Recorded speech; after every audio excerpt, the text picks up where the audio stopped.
Hey everyone, welcome back to Admix for another episode of Giving the Game Away. Today I'm joined by Paul, our new VP of Partnership, and we're going to dig a little bit into his background and what makes him tick when it comes to gaming. Hey Paul. Hey Sam. How's it going? Very well, thank you. Good to be here. Excited to talk about my favorite topic. Nice. And future games. Awesome. Yeah. So, I mean, I guess as a starter, it would be great if you could just give us a little introduction. How did you, come up with in the world of gaming, and what led you to create your own studio? Absolutely. Yeah. So I was lucky enough to get into this industry about 10 years ago when I joined a game studio in Cirencester in the UK called Neon Play. Shout out to Ollie Christie and team. An incredible role for me, joining as I think one of the first 5 of the company as the App Store just basically launched. And the first year we had more downloads than Angry Birds, I think, in terms of titles that launched. So it was crazy. I was the marketing manager, and basically back then marketing for mobile apps was slightly different to what it is now. Less user acquisition and more creative marketing ideas, like crazy ways to get featured in magazines and those kind of things. But it started from there, really. I was also lucky enough to go traveling and work for different game studios abroad. So in Sydney, Australia, where I was for a year. And then I came back to the UK to join Ad Colony when it was just setting up in Europe, which was also a very fortunate and amazing rocket ship that scaled all across Europe and the world. And I learned a lot there, being the number 3 on the ground, I think, there. So that was where I actually set up my own game studio, because I wanted to know what it was to see the challenges of a game studio again from a studio's perspective. So what did it need from an ad tech partner? What did it need from a monetization partner? What were the challenges it faced? And that was the way I got it to be, allowed and enabled to be built. It was just me and a friend. I literally just split my salary with him, and he would do all the game creation. And then we built some very, very basic, I wouldn't even call them hyper casual games. They weren't that good as the ones we see today. But fortunately enough, the first game got featured. It was Crossbar Challenge, like a football game, which didn't translate well in the US. Like, people don't know what Crossbar Challenge is in the US. But in Europe, did really well and got featured by Apple and Google. And that enabled us to make more games. And we started to carve out our own niche in the space, our own genre, which we call hyperidle. And yeah, that's the kind of the foundations of Fumb. It started as trying to do some research that bore into I guess a company now, which makes hyperidle games. Nice. So before we dive a bit deeper into that genre, I'm interested. So you mentioned marketing for games was very different back in the day than it is now. So what did your day-to-day look like? Yeah, so I was marketing 80%, and then like 20% was project management. So even back then, the idea was to try and get marketing, and Ollie was a great thought leader in this space of trying to get marketing into a product early on, even at the concept stage. How can we promote this when it goes live? Because there are great games that exist in the world that just don't get the attention or the downloads they deserve. So we were always really cognizant of that, and I learned that very early on. So examples of that is launching games or preparing games around key world events. So we did things with like the Royal Wedding, we did things with the Olympics, all in prep for launch during those periods. And actually marketing back then, we had 8 UK number ones mobile games, which sounds incredible now, and it was amazing at the time. And a lot of that was due to kind of different tactics that don't exist now. So some of those were around like incentivized installs, which obviously aren't allowed on the App Store anymore. But they, app a day, free app a day, those people who remember those services were incredibly useful for us. Very, very impactful. But what Neon Play did really well was build its own cross-promotion tool. So that's something that I oversaw. It had a funny name, but I probably shouldn't reveal what it was. But it was, we could literally use Neon Play ads to, when we had a new game, cross-promote to that new title, to the new title, to the new title. So we had like consistently high DAU, MAU, and it was really, really strong idea that was brought out of the founders from the start. Awesome. So tell us a bit more about hyperidle. How how did the name came about? What kind of mechanics are you borrowing to create this new genre? Yeah, so hyperidle for us is the appeal of hyper casual, so the marketability of hyper casual with the monetization of idle. So taking the best of both categories, in my opinion, and smashing them together. So, for example, we aim for CPIs to be, so cost per install, to be under 50 cents in the US, but we aim for our monetization to be significantly higher. And we can do this because hyperidle typically allows you more wiggle room on in-app purchase. So 30% of hyperidle games monetization is actually in-app purchase, where if you compare that to hyper casual, typically it's 99% ad monetization. I also like this space as well because of my background at Ad Colony, where rewarded video was, Ad Colony invented it. It was the bread and butter, and it's like obviously a super popular format now. That was my expertise. So this format enabled me and Oscar to build games that had these placements in that were non-intrusive. The player would request the ad. So it was what we called kind of pull marketing rather than it being forced on the user. And we could monetize that. So, and CPMs in that space naturally are of course high as well. So, $50 US CPM isn't surprising for a rewarded video in well-placed placements. So that's what hyperidle is to me. And it's been a really interesting learning process, how we can combine the different elements, whether it's daily rewards, whether it's whether it's the mechanical feedback, retention loops that we can implement into the core mechanics. Always learning. It's kind of close to the hybrid casual space as well. But idle is where we found like the most success for sure. And the biggest success of Fumb was a game called Blacksmith, which went to the top 10 in the US casual charts on Android last summer, which enabled the team to build more of those, which is awesome. Mm-hmm. So did you kind of come up with these insights through trial and error, or were you also always set on, idle, hyper casual, let's mix these two? This was where the team loved idle. Like the games that and there's kind of a 50-50 split, I think, on this in the industry. Do you build a game you want to play, or do you build a game you want to make money from? Right. We were very much wanting to make games that we wanted to play. So that's where it came from. And we both, me and Oscar, loved idle games. We used to love Ad Capitalist, which was kind of our favorite, and the one that kicked off, it's a spreadsheet, but a really addictive one. So our take was, well, if we can take the appeal and the addictiveness and the fun of managing a spreadsheet and visualize it in a really shiny, polished, with cool characters and assets, surely that's a good idea. So that's where it came from, really. Something we love doing and love playing, and seeing if we could put our own spin on it and making it even better. So Ian and I, in the previous podcast, we discussed a lot about, hyper casual and also the future of hyper casual. And something that we were discussing was, where is it going next, right? Hyper casual are, as casual as you can get. Generally, the game is super simple. You can understand it in a heartbeat. But the downside of that is the session times are generally quite short, and the retention is not that high either, because a lot of these games do not have much substance or metagame to it. So how do you see that evolving? Where do you think hyper casual is going?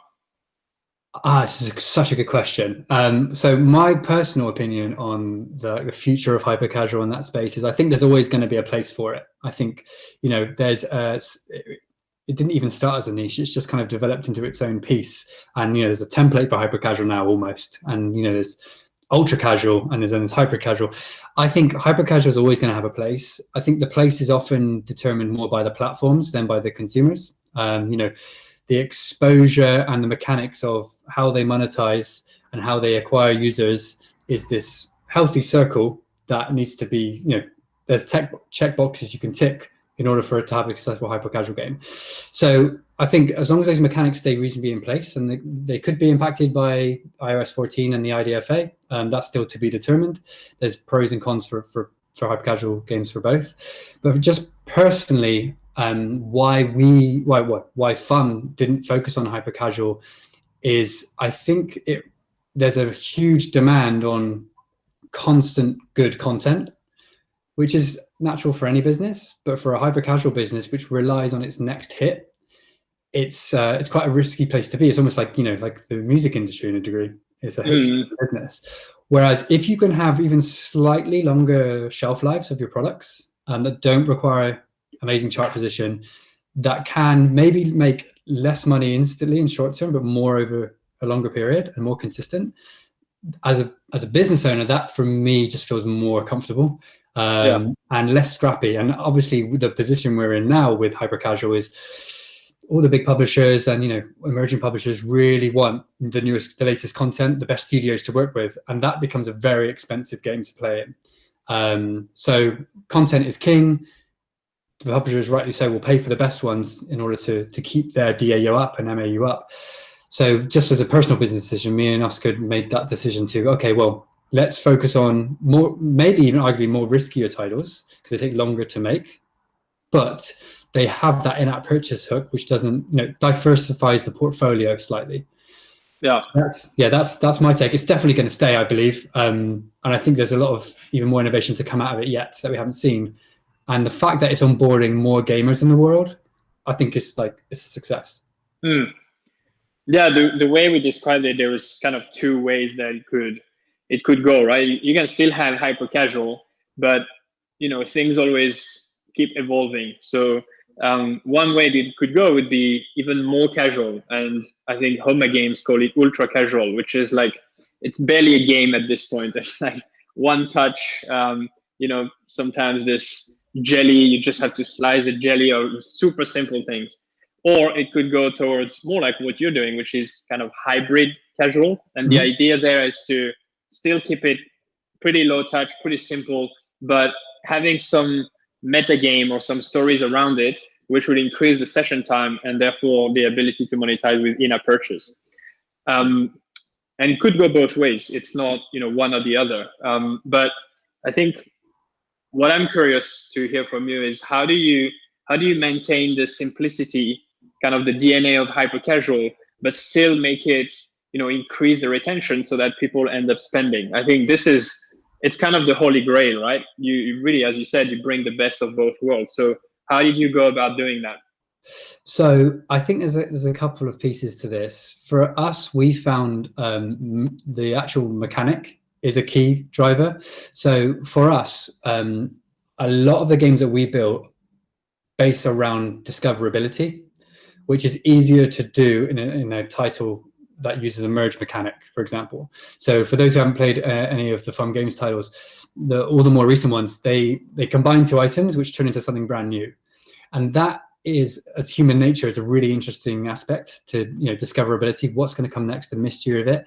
Then naturally, as that progresses, it gets harder and harder to do. Your board is limited, you can't merge as many things at once. That is actually a really strong retention hook for players. That combined with idle means that tomorrow they come back, they know they'll be able to merge more and there'll be something there. So one of our biggest criticisms of Fumb Games titles is I played this for an hour and I couldn't do anything after like 40 minutes. And actually the games are designed to be played 2 minutes, 10 times a day. That's how the monetization is best suited. And that's also how the games are designed. So it's almost quite, mobile is introducing a lot of different aspects to how people play. Because that's not necessarily what a gamer would typically be seen to be, right?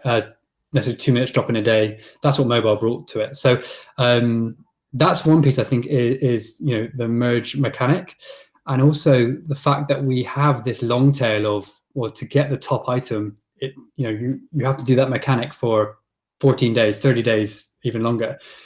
That builds loyalty to the product. Therefore, it lowers the boundaries to purchases to drive that in-app purchase opportunity. Also, because we have that, another big piece, which comes back to why I was so interested in Admix originally, is we don't have to bombard our users with ads. Interstitials, banners at the top of the screen, videos take over unprompted. All the push marketing doesn't exist. Like, we only use pull. And because we only use pull, I genuinely think the reviews are higher, the customer loyalty is bigger, therefore the portfolio expands. So those are the two things I think help drive the monetization of those type of games and hyperidle games much stronger. Yeah, that makes sense. So how did you, when you went about creating your first game, was there any kind of, did you have any benchmark, any ideas of, okay, we need to reach a certain average revenue per daily active user? Like, what was the first kind of validator that showed you, okay, this new genre is actually working?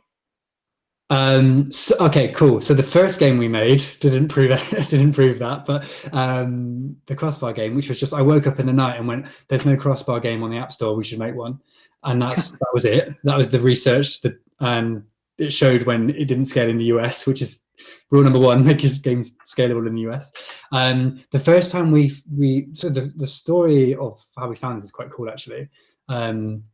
Because we really wanted to make a merge board game, because a friend of mine who's based in San Francisco made a game called Boxed without the E, and I found it on Reddit, and I was like, this is really cool, I'm addicted to it. Like, all you did was merge boxes and the boxes changed color. That's all it was. I was like, I'm addicted to this, I'm playing it so much. And I was like, I'd love to like take our spin on this and maybe add, like you'll see in more recent games, like battle mechanics and those kind of things. So that was like a first personal hands-on learning of there's something in this genre that's just started to be explored. Then we hired a developer around a year and a half ago, the guy who made Blacksmith, super talented guy, and we had a game idea for him to build, but we didn't have the assets ready because we didn't have any artists. So we were like, okay, well, we're going to go and hunt for the assets off the Unity Asset Store or wherever. In the meantime, you just graduated from uni, spend 2 weeks, like make something for fun, like just enjoy yourself for 2 weeks while we go and get the assets. We gave him a couple of ideas and he took one of them, and it was Blacksmith. It was basically, he built this game within 2 weeks. And I was a similar thing. I was playing it while watching TV. I was like, oh, I'm really addicted to this. It's got the same kind of appeal. Maybe we will just put it on the App Store and see what happens. And also we said this because, like, what a great story for this young grad who literally left uni. Within 2 weeks, he did a games design course and he was published on the App Store. What a great story for his CV. And we did it, and then it just went ballistic. It just climbed on Android, just kept climbing the charts non-stop. And that was where it was like, okay, this genre, this mechanic, where I've seen only a few entrants in, has potential. And it doesn't mean it's easy to get right. Like, we reskinned that game 2 times. Both flopped, mega flops. One with like cute animals, another with like bakery, trying to get different audiences. So I'm not saying it's easy, but that was the real like turning point for Fumb. How do you? So I think it's fascinating how many of these reskin exist on the store, right? You use the same kind of mechanics, the same infrastructure, and just change the assets and sometimes change the icon.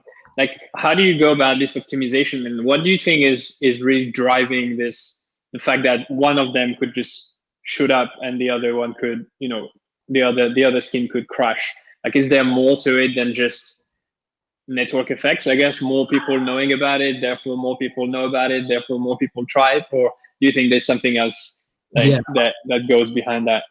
I definitely do. I think so. The 2 versions we made of the reskin, one actually did quite well off it. So there's 3 we did actually. One did quite well, which was Merge Craft, which was like a Minecraft vibe, where you could actually, we added a new element in where you could build out of the blocks you merge. But the other 2 reskins were like a bakery game and an animal merge game. And the learnings always come with hindsight, but the animal one was too cutesy, like looked like a child's game, like quite fun, but it was like really, really cutesy. So therefore it wouldn't scale when we did user acquisition, because it was like, oh, this looks like a kid's game. Adults or even teenagers wouldn't want to play it. Similar with the bakery one, potentially. I think that it's $1 million question, because it's not the easiest thing to answer, but a big factor of it, which is why hyper-casual studios always run, so hyper-casual publishers always test their creatives in the marketplace before building the game, is you just don't know what the Facebook and Google algorithms are going to do with the ads, right? I would never have said that the Blacksmith game, which is just merging weapons, would be able to scale on those platforms. I thought it was too niche, like very small market segment, but actually it really could, and it really did. And that is something I've learned in my career over the past like 10 years, especially at Ad Colony, was human intuition is like the worst thing when you're in marketing. Like the amount of ads that we built for customers at AdColony, and I've built personally for Fumb, where I think they look great, but they just are the worst performers. And then the ones that I think, oh, that looks terrible, put that in the bin, they fly off the charts. This is very familiar. Sometimes you run a test on Facebook, you have 3 ads, and you think, okay, obviously this one's going to perform the best, and then the result is totally different, and it's like, why? Exactly. It's it's fascinating, and I don't know if there is a scientific explanation for it. It's just human nature, but yeah, definitely a really important question, and actually a nice segue into the next question. So at Fumb Games, you're responsible for the marketing as well, right? Mm-hmm. Yeah. So how did that evolve from your early days at Neonplay, and what does your day consist of now? Yeah, very good question. So now it's all about user acquisition. So the main platforms, Facebook, Google, Snap, obviously all the SDK networks, so AdColony, AppLovin, Vungle, etc. Typically, a marketing role in mobile game studios now strongly relies around that, even in indies. So having some knowledge of how you can drive a high CPM with your ads, how to manage bids, how to build creatives, that's kind of what it's all about now. And that's obviously a new space to what it was 7 years ago.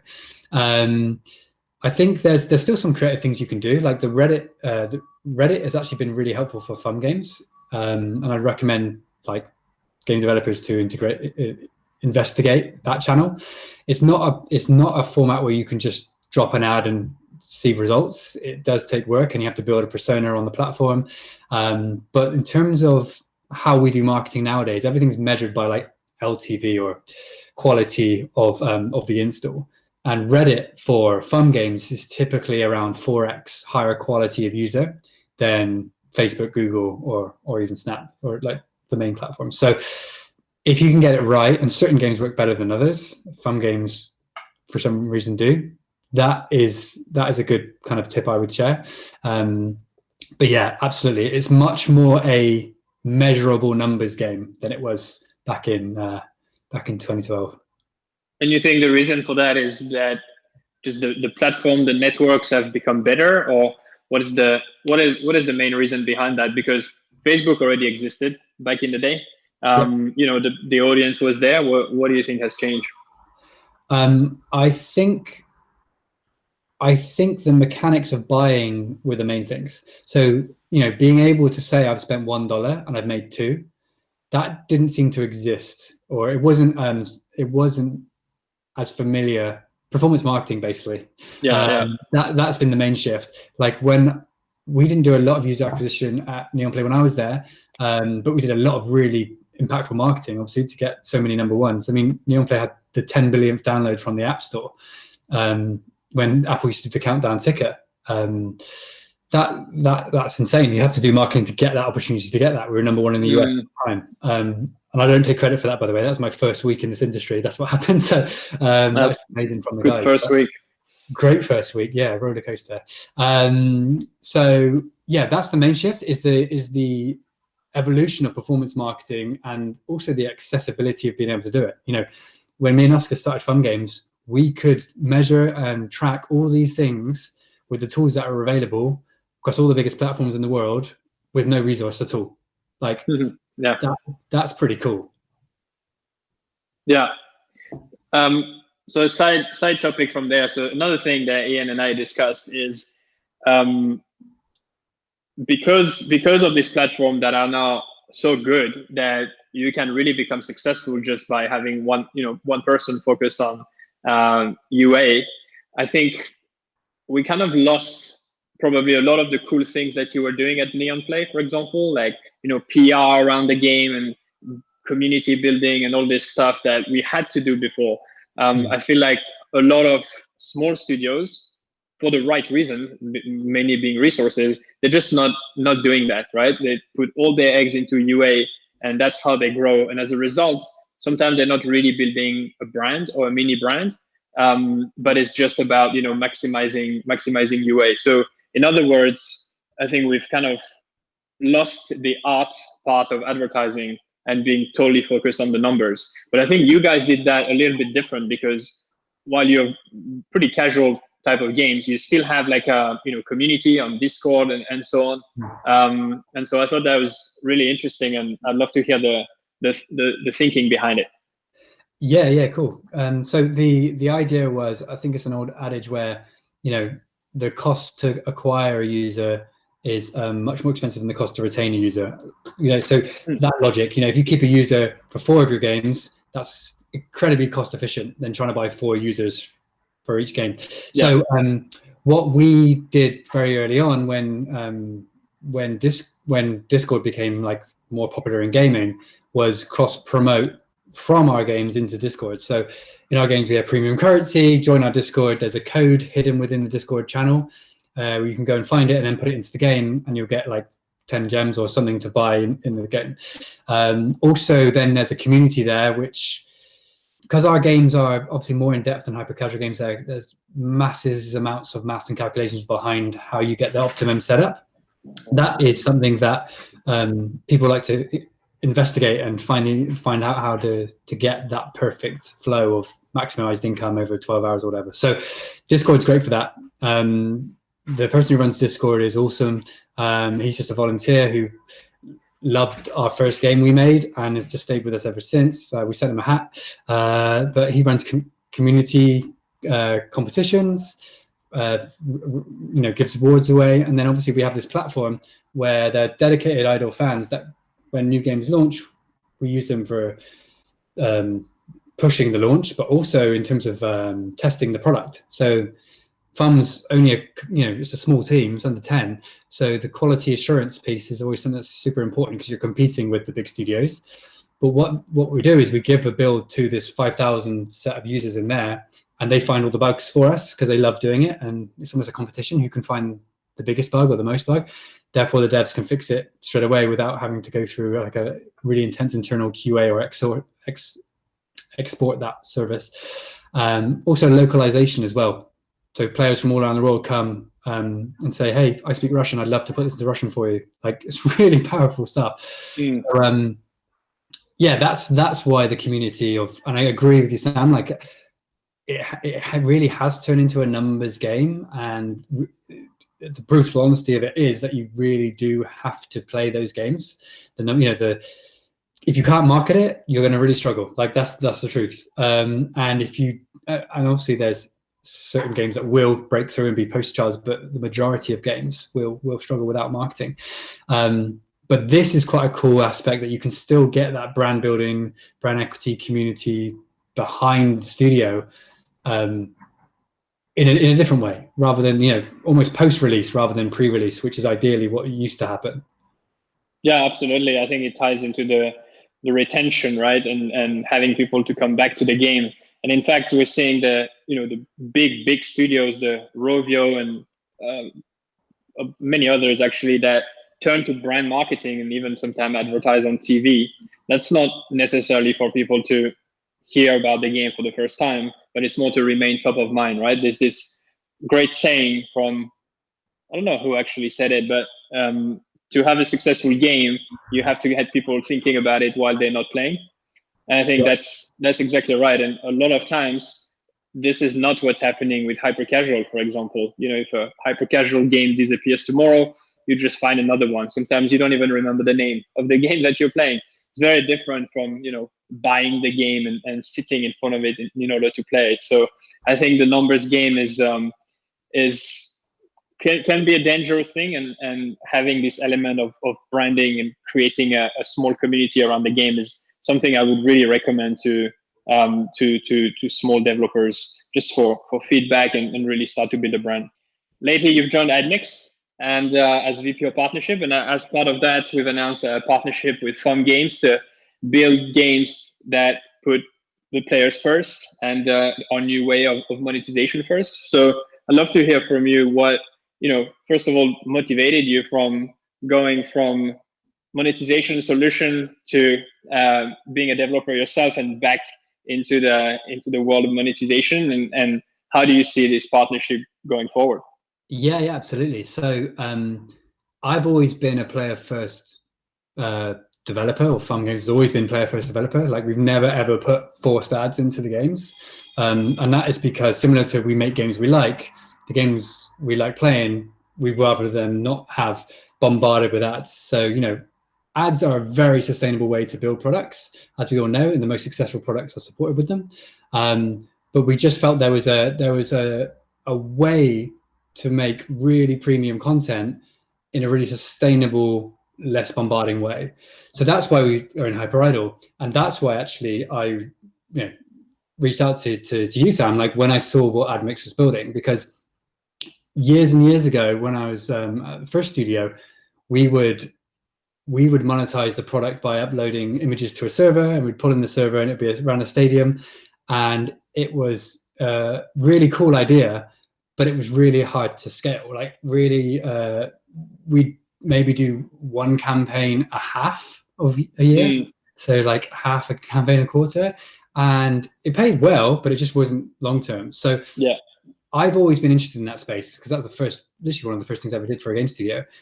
Then the challenge has been scalability. So that's why I have been really interested in Admix and why I've joined, because I've seen the potential of, a tech company rather than like an agency that can just rather line up advertisers, then put it into supply. That is the most interesting thing, and why we chose to partner with Fumb is because this is a new blue ocean for this type of format. It felt like rewarded video to me back in Ad Colony days. Like this, the biggest challenge of rewarded video is if this can work. Can it be cost efficient to get video as a delivery mechanic for app install? That was the biggest challenge, which is a bit of a risk. Here, we know it works. Like, we know that players will expect an ad in an ad placement, like in a stadium or around a city, and also even in more places, right? We see it expanding even more. So that was the main thing for me, is the non-intrusive player first of it, that nature. And I could see it was a tech company for the main piece that really did put players first. So that was why the alignment was like perfect. And in regards to the projects that we're working on, well, there's some cool things that are in the pipe for sure. I feel like there's a lot of experimental and evolutionary things we can do with tech that don't just, that aren't just bus shelters or aren't, only banners in stadiums. Like, there's huge potential for this to go. And, the feedback from consumers who have tested this kind of format has always been almost like it's expected.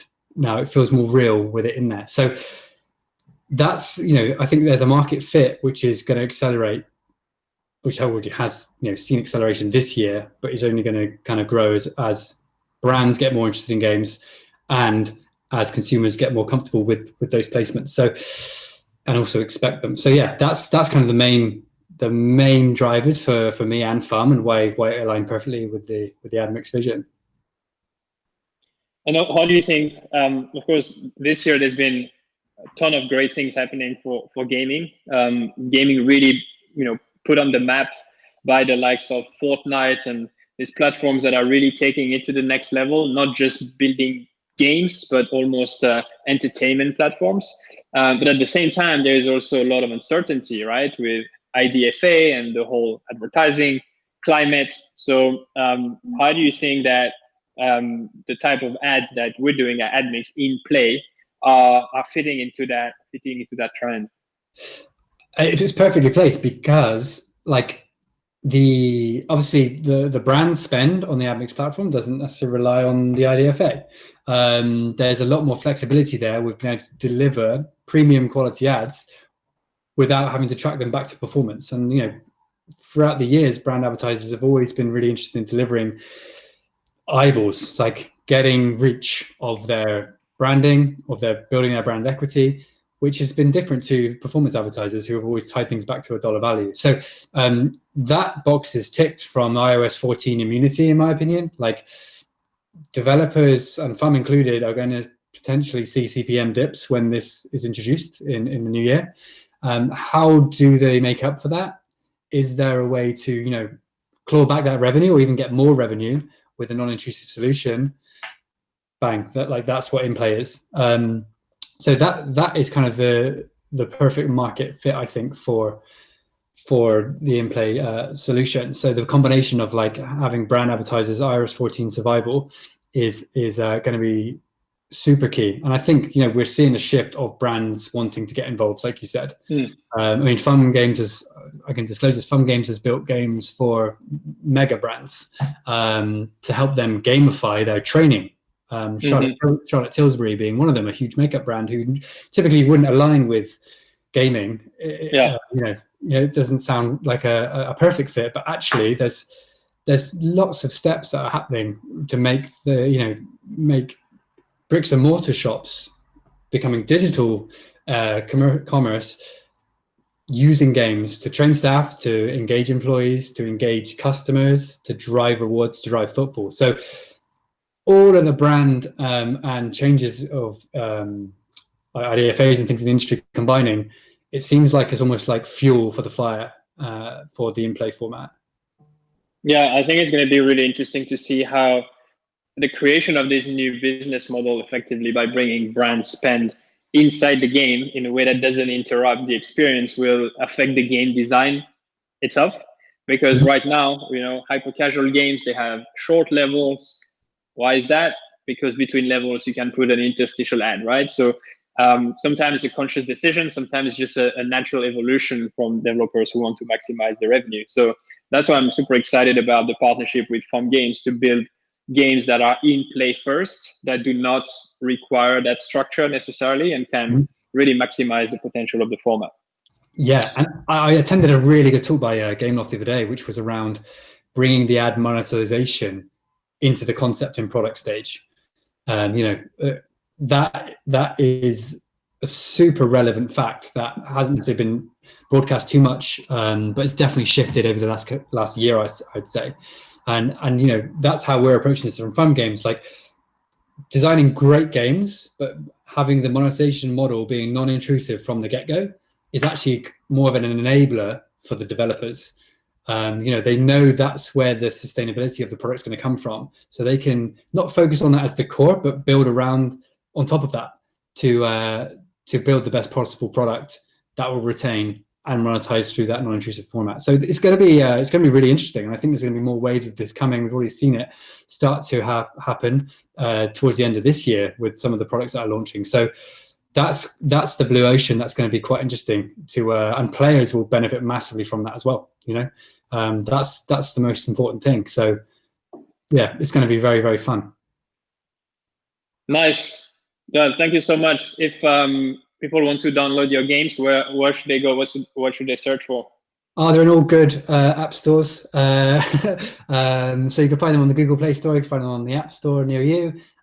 Search for Monster Merge or Dragon Merge or Fumb Games. That's F-U-M-B. That was a big learning, actually, Sam. Name your company a sensible name rather than something that sounds like something else. So Fumb is spelled F-U-M-B because it's half fun, half thumb. Got it. I think work in marketing. Awesome. Well, thank you so much, Paul, for telling us your story. This was fascinating, and thanks everyone for following. Please follow us at Admix Play, and we'll see you next week for another episode.